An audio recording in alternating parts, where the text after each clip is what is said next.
Assalamualaikum warahmatullahi wabarakatuh. Halo semua, kembali lagi bersama saya Miftah dalam pembahasan ISPT PPA Badan.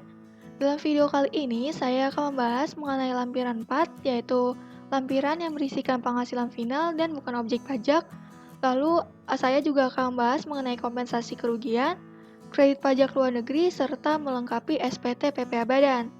Saya akan terlebih dahulu menjelaskan mengenai lampiran 4, yaitu lampiran yang berisikan penghasilan final dan bukan objek pajak. Kita pilih menu SPT PPH, lalu pilih lampiran, lalu pilih lampiran 4, penghasilan yang dikenakan PPh final dan yang tidak termasuk objek pajak. Di sini sudah terdapat jenis-jenis penghasilan yang dikenakan PPh final, bisa dilihat ya teman-teman. Lalu di halaman 2 ada jenis penghasilan berupa penghasilan yang tidak termasuk ke dalam objek pajak. Kita bisa mengisi halaman 1 dan halaman 2 ini sesuai dengan penghasilan yang diterima oleh perusahaan ya. Di sini saya akan mengisi penghasilannya. Terdapat informasi nih berupa penghasilan di luar usaha. Ada penghasilan bunga deposito dan tabungan dari Bank Mandiri. Nah, bunga deposito ini termasuk ke dalam penghasilan final, sehingga harus kita input ke dalam lampiran 4 di nomor 1, yaitu bunga deposito atau tabungan dan diskonto SBI. Namun perlu diperhatikan bahwa di sini penghasilan bunga depositonya itu adalah neto, sedangkan yang kita butuhkan adalah bruto. Untuk mencari brutonya, kita harus lebih dahulu mengetahui bunga depositonya itu tarifnya berapa. Nah, untuk bunga deposito tarifnya adalah 20%. Berarti untuk mencari brutonya adalah 100% dikurangi dengan 20%, maaf maksud saya. Lalu kita akan mendapatkan 80%. Nah, 80% itu kita bagi dengan 120 juta. Maka akan didapatkan 150 juta untuk penghasilan berupa brutonya ya. Lalu sini kita tulis 150 juta. Tarifnya adalah 20%. Maka secara otomatis PPh terutang di dalam ISPT akan terisi secara otomatis. Bisa dilihat ya, dia menghitung sendiri. Lalu untuk penghasilan final lainnya tidak ada ya teman-teman. Jadi untuk lampiran 4 halaman 1 sudah kita selesai isi. Dan untuk halaman 2 bisa kita isi apabila suatu perusahaan memiliki penghasilan yang tidak termasuk objek pajak. Namun dalam hal ini PT MNF ini tidak memiliki penghasilan yang tidak termasuk objek pajak. Jadinya tidak usah kita isi. Untuk lampiran 4 sudah kita selesai isi ya teman-teman. Bisa kita simpan, lalu saya klik yes, lalu saya klik OK. Lalu bisa kita tutup. Selanjutnya, saya akan menjelaskan mengenai pengisian kompensasi kerugian di dalam ISPT. Kita pilih menu SPT PPH, lalu pilih lampiran khusus, lalu pilih perhitungan kompensasi kerugian fiskal.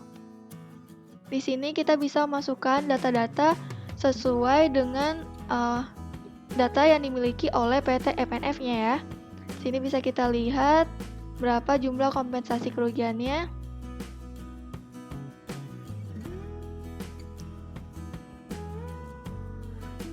Di sini terdapat informasi laba atau rugi fiskal tahun sebelumnya. Nah, ini kita bisa masukkan ke dalam penghitungan kompensasi kerugian fiskal di dalam ISPT.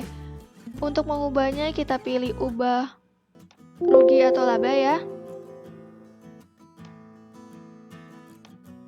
Nah, ini kita kosongkan karena kita akan mulai dari tahun 2013, lalu saya klik simpan. Saya pilih yes. Lalu saya tutup kembali, lalu saya pilih ubah lagi. Nah, ini udah tahun 2013 ya. Lalu kita isi yaitu ini ada rugi SPT tahunan, kita pilih SPT lalu kita masukkan rugi ya teman-teman, berarti 2.450 juta. Lalu tahun 2014 dia laba SPT. Kita pilih SPT. Lalu ini laba 2.510 juta. Lalu tahun 2015 dia rugi SKPLB. SKP ya, kita pilih SKP. Lalu sini minus 1.200.000.000. Lalu tahun 2016 rugi SPT tahunan. SPT ya teman-teman. Lalu kita klik minus lebih dahulu. 2.325.000.000. Lalu ada laba SKPKB. Kita pilih SKP di sini. Lalu dia laba ya. 1.420.000.000. Lalu bisa kita simpan. Oke. Lalu bisa kita tutup.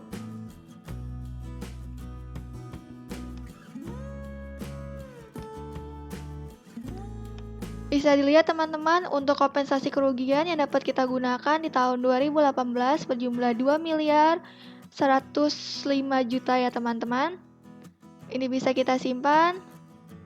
Yes, lalu oke, lalu kita tutup. Selanjutnya saya akan menjelaskan mengenai pengisian kredit pajak luar negeri. Di sini saya pilih menu SPT PPH, lalu saya pilih lampiran khusus, dan saya pilih kredit pajak luar negeri. Nah, untuk menginput kredit pajak luar negeri, kita tinggal klik baru ini. Kita lihat apakah PT MNF ini memiliki kredit pajak luar negeri.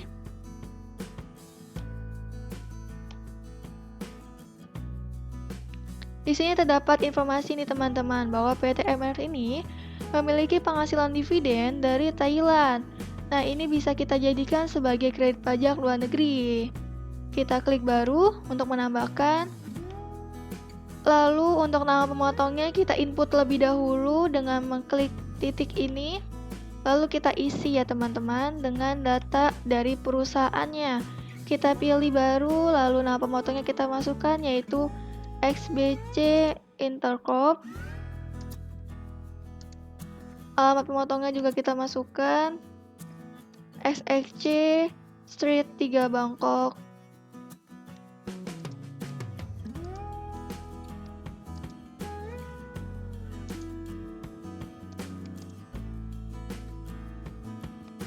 Lalu bisa kita simpan.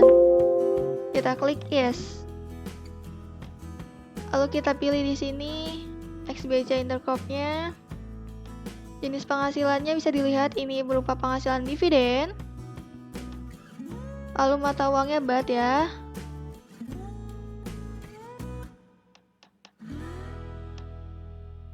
Kita cari baht Thailand. Lalu jumlah netonya bisa kita tulis ini.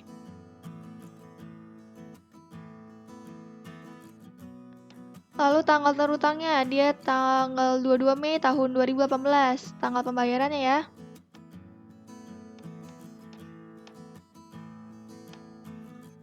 Lalu pajak terutangnya itu dia dipotong di Thailand sebesar 20%, berarti kita bisa mengkalikan angka ini, yaitu jumlah neto falasnya kita kalikan dengan 20%, berarti 1470721 dikalikan dengan 20%, sama dengan adalah 294.144,2. 294.144,2. Lalu pajak terutangnya akan terisi secara otomatis. Jadi untuk kredit pajak yang dapat diperhitungkan, itu kita harus membandingkan lebih dahulu lebih rendah mana pajak yang dipotong di luar negeri atau pajak yang dipotong di Indonesia. Kalau misalnya emang yang di Indonesia, berarti kita menggunakan yang di Indonesia sebagai kredit pajak. Jadi kita pilih yang paling terendah ya. Di sini saya sudah melakukan perhitungannya. Bisa dilihat, ini penghasilan neto fiskal kita, lalu ini kompensasi kerugiannya, lalu kita dapatkan PKP-nya. Ini PPh terutangnya. Lalu dividen yang Thailand itu 650 juta.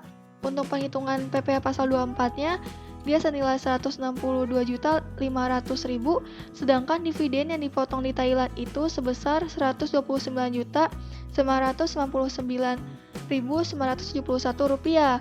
Berarti kredit pajak yang diperbolehkan adalah pajak yang dipotong di luar negeri ya, yaitu di Thailand berupa 129.999.971 rupiah. Di sini bisa kita tulis 129.999.971 rupiah. Namun ada keterangan nih teman-teman, pengisian kredit pajak yang diperhitungkan harus lebih kecil dari pajak terutang. Jadi di sini saya akan membulatkannya menjadi 0 dan bisa kita hitung jadi kredit pajak yang diperhitungkan itu Rp129.999.970 ya. Lalu bisa kita simpan terlebih dahulu. Lalu kalau misalnya kita ingin menambahkan kredit pajak baru, kita pilih yes. Namun saya tidak ingin menambahkan karena tidak ada lagi kredit pajak luar negeri yang dimiliki oleh PT MNF. Jadi saya pilih no. Lalu saya tutup. Lalu sini sudah terinput ya teman-teman. Dan bisa kita tutup.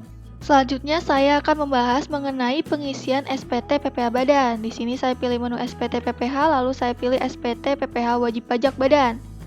Dan kita isi bagian-bagian yang memang harus kita isi. Di sini saya isi terlebih dahulu mengenai pembukuan. Kita lihat dari informasi yang dimiliki oleh PT MNF. Untuk laporan keuangannya itu tidak diaudit, jadi kita pilih tidak diaudit. Berarti nama kantor akuntan publik, NPWP, nama akuntan publik, serta NPWP akuntan publik tidak perlu kita isi, dan kita isi saja nama kantor konsultan pajaknya sampai dengan NPWP konsultan pajaknya. Saya isi terlebih dahulu nama kantor konsultan pajaknya. Di sini adalah KKP Puji Johan Andi dan rekan.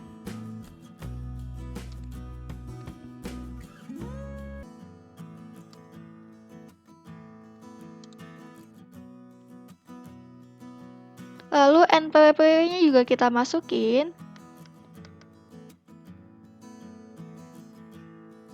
Nama konsultan pajaknya juga yaitu Johan Utomo. NPWP konsultannya juga.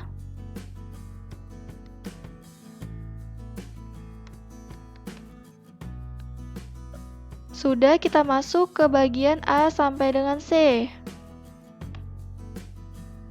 Di sini sudah ada penghasilan neto fiskal. Ini sesuai dengan lampiran 1. Lalu ada kompensasi kerugian. Ini lampiran khusus 2A yang tadi sudah kita isi. Lalu terdapatlah PKP-nya. PKP-nya juga hasil dari pembulatan. Lalu untuk PPh terutangnya kita sesuaikan. Jadi tarif PPh pasal 17 ayat 1B ini tarifnya itu sebesar 25%. Dan sudah berlaku efektif mulai dari tahun 2010. Lalu tarif PPh pasal 17 ayat 2B huruf B ini merupakan tarif yang diterapkan pada wajib pajak badan dalam negeri yang berbentuk perseroan terbuka yang memperoleh pengurangan tarif sebesar 5% lebih rendah dari tarif normal. Lalu untuk tarif PPh pasal 31E ayat 1 ini merupakan intensif yang diberikan oleh pemerintah terhadap wajib pajak badan dalam negeri yang peredaran brutonya sampai dengan 50 miliar. Dengan mendapatkan fasilitas berupa pengurangan tarif sebesar 50%. Di sini kita lihat lebih dahulu peredaran bruto yang dimiliki oleh PT MNF. Peredaran bruto yang dimiliki oleh PT MNF ini masih di bawah 50 miliar, sehingga PT MNF ini dapat menggunakan tarif PPh pasal 31E. Jadi bisa kita pilih tarif PPh pasal 31E. Bisa dilihat ya, tarifnya itu pasti akan berbeda.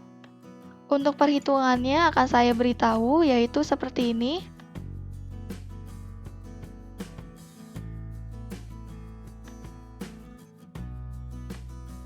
Jadi, ini penghitungannya ada fasilitas dan non-fasilitas ya. 4,8 miliar ini dia yang mendapatkan fasilitas. Lalu kita bagi dengan peredaran brutonya. Tadi peredaran brutonya bisa kita lihat. 46 miliar ya. Kita bagi dengan yang dapat fasilitasnya nanti. Lalu PKP-nya saya dapatkan dari penghasilan kena pajak yaitu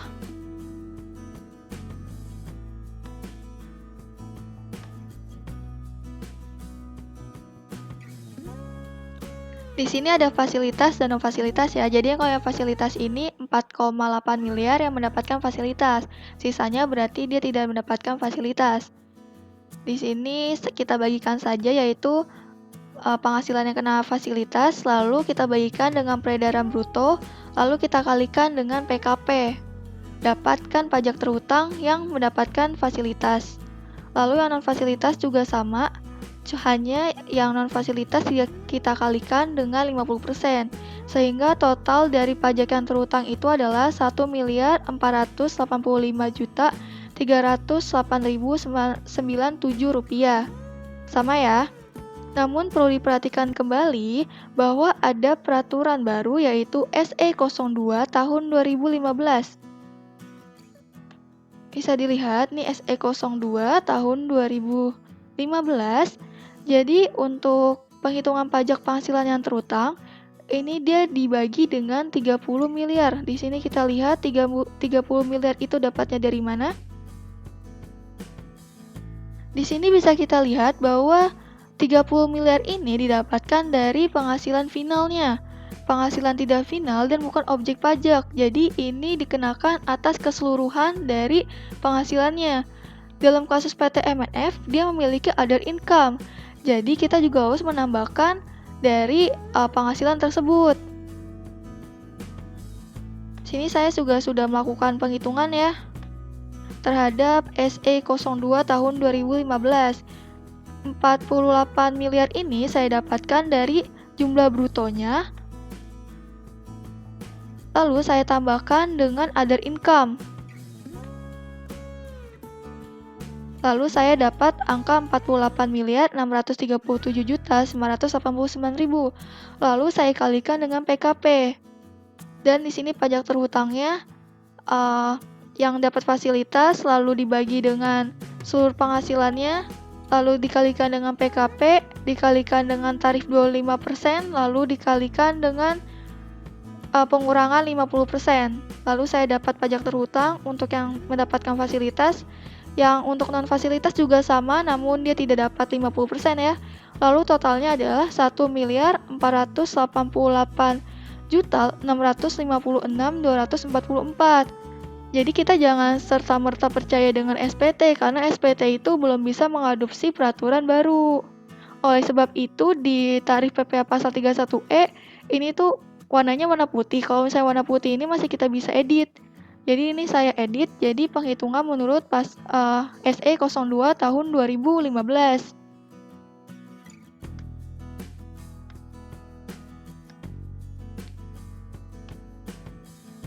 Bisa dilihat kalau misalnya kita pilih pasal 17 ayat 1, ini tuh warna kuning, jadi dia tidak bisa diubah.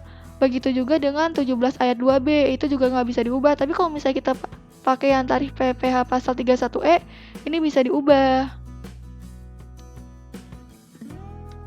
Jadi kita juga harus memperhatikan apakah ada peraturan baru mengenai tarif penghitungan.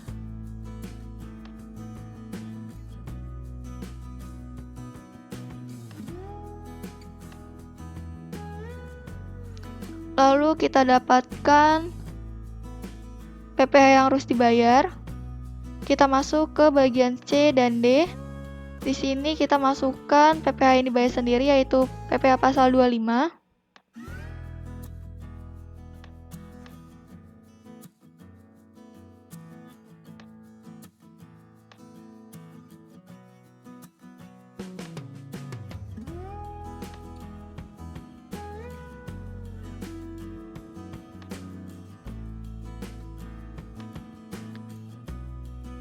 Ini merupakan PPh pasal 25. Nah, ini harus kita jumlahkan. Jumlahnya adalah sebesar 168 juta.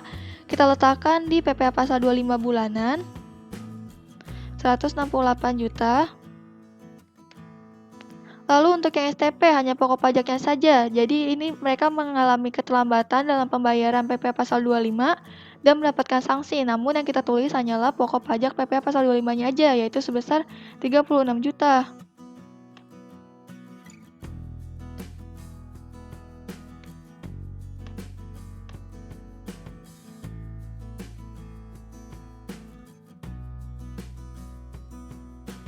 Lalu kita dapat PPh yang kurang dibayar sebesar Rp855.644.135. Lalu kita masuk ke bagian E dan G.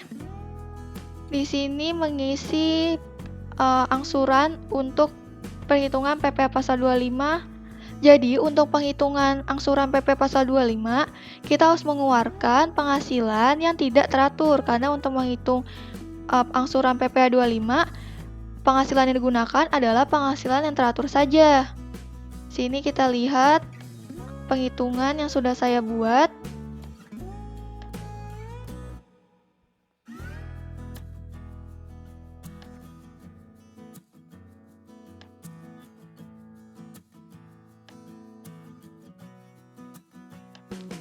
Jadi dia kan penghasilan neto fiskalnya sejumlah 8 miliar.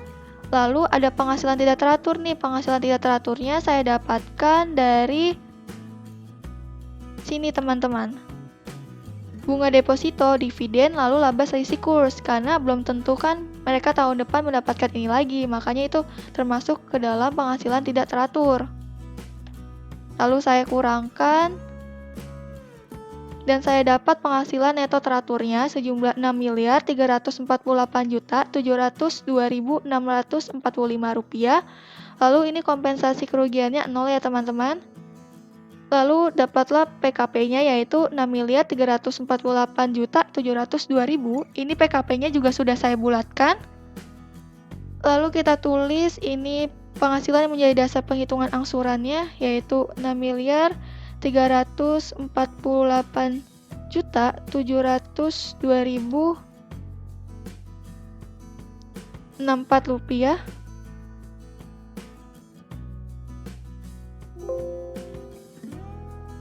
Lalu di sini PKP-nya juga sudah dibulatkan, PPh yang terutangnya dapatkan.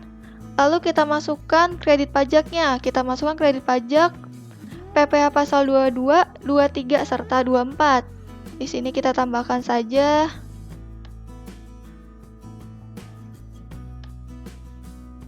Nih, jadi ini kita tambahkan PPh pasal 22-nya, 23 serta 24. Lalu saya mendapatkan kredit pajaknya sebesar 389.012.109 rupiah. Kita masukkan di sini.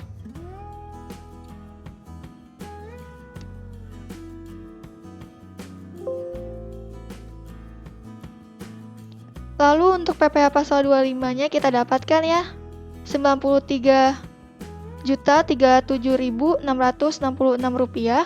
Namun di sini tidak bisa kita ubah teman-teman. Padahal seharusnya angsuran PPh 25-nya itu 93.320.464 rupiah.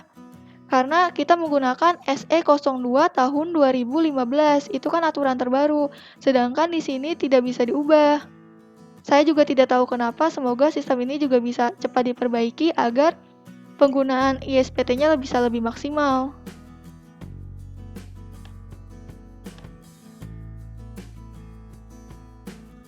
Lalu kita masuk ke bagian H. Di sini ada surat setoran pajak. Lalu kita pilih laporan keuangan juga tidak ada. Transkrip kutipan elemen laporan keuangan ada tadi ya. Lalu daftar penyusutannya ada, penghitungan kompensasinya juga ada, daftar fasilitas penanaman modal juga ada. Lalu daftar cabang utama perusahaan tadi tidak ada. Surat setoran pajak untuk khusus BUT juga tidak ada. Perhitungan PP pasal 26 ayat 4 juga tidak ada. Kredit pajak luar negeri ada ya teman-teman, tadi kita masukkan kredit pajak luar negeri, lalu surat kuasa khusus apabila pelaporannya dilakukan oleh kuasa, jadi kita harus memakai surat kuasa, karena di sini dilakukan oleh wajib pajaknya sendiri, makanya tidak usah. Lalu untuk tanggal lapornya juga